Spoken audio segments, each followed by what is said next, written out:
birth anniversary celebrations of the Holy Mother, Sri Sarada Devi. But this talk, which I'm going to give now, is going to be a little backwards. So we'll start somewhere else, but I promise it's relevant. It is going to come back to Ma Sharada, but we're going to start with something that happened just a couple of days ago.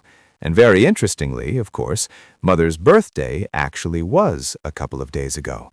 We are doing it today on Sunday for convenience, but it was a couple of days ago.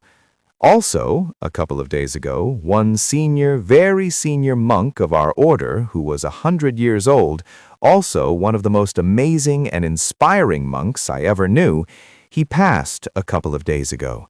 Swami Saradanandaji Maharaj, who was the head of our Vedanta Society in Australia, in Sydney. So he passed a couple of days ago, and our story starts there, and then we go backwards to the Holy Mother.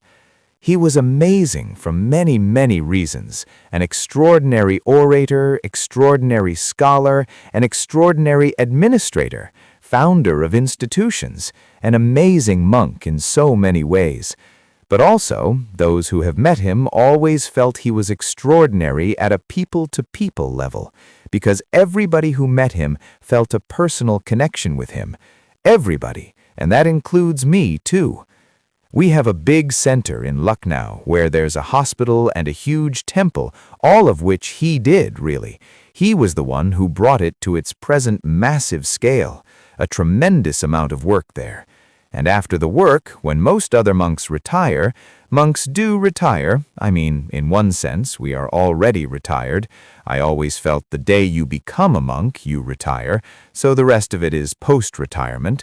But yes, when monks get very old or sick, there are centers where senior monks stay, and they are assured of better care, medicine, doctors, and so forth. In Belur, there is a whole institution for this called Bhavan, where the old Swamis stay there. At the age of nearly 80, the Swami was sent to Australia, to Sydney, not to an ashram, not to the Vedanta Society of Australia. There was no Vedanta Society of Australia. There was nothing, just zero, and he was asked to set it up. So he goes there, and I remember something very interesting. It's prophetic. I visited in 2013, and in one place, I think it was Perth or Adelaide, somewhere, I had to stay at a devotee's house, a very senior Indian gentleman who had been in Australia all his life.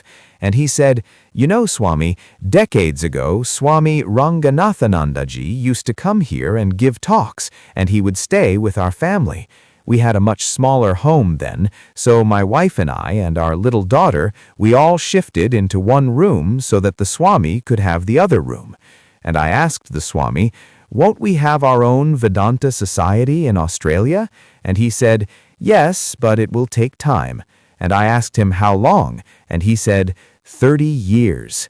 And the amazing thing was, when Swami Saradanandaji landed in Sydney, it was 30 years after Swami Ranganathanandaji had said this. But even then, when he landed there was nothing. And it's amazing that over the next 2 to 3 decades, more than 25 years, he was in his mid-70s at that time, over 2.5 decades, he built up not just the Vedanta Society of Sydney. I've seen it in 2013 when it was already a big ashram. Now, those who have gone recently have seen it expanded much more. It's really an amazing institution, a beautiful temple and everything. But also in Brisbane, in Melbourne, in Adelaide, in Perth. They're all independent ashrams with their own temples, property, and all of that. And also across the sea, in New Zealand, we went to see the ashram there. In Auckland, there's an ashram there now. And they're all big, well-to-do ashrams, all with their own congregations, temples, property, all because of this person who in his late 70s started everything. So it's never too late to start anything, no matter how big, and see the tremendous conviction of this Swami. A devotee there, when I visited Australia, told me, "You know, the Swami we have here, Swami Saradanandaji, and some of you have seen him because he has come to the United States a number of times. When he was able to travel, he would come every year for some time to the United States. So this Swami, when he came here, there was nothing. We had a rented house where the ashram was, with a small room as the shrine. And one morning I had a question to the Swami, and I went to visit him. Nobody was there. The Swami was there on his hands and knees, this person who was at that time maybe 77 years old, with a wet rag wiping the floor of the shrine. And he said, "Ask now, because soon there will be so many people you will not get an opportunity to ask." Look at the tremendous conviction, and this whole conviction was always rooted in the Holy Mother. He would not be shy of saying this. It is rooted in the Holy Mother, Ma Sharada. He had absolute conviction that this project, which he was taking up at nearly 80, was going to succeed, and succeed beyond imagination.